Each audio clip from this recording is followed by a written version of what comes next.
trong vàng đầu đường bây giờ có vô cũng nói nếu không còn sẵn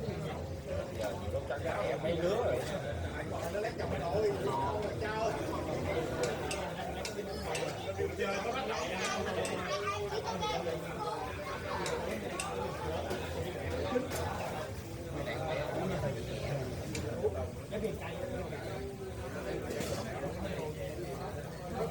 cái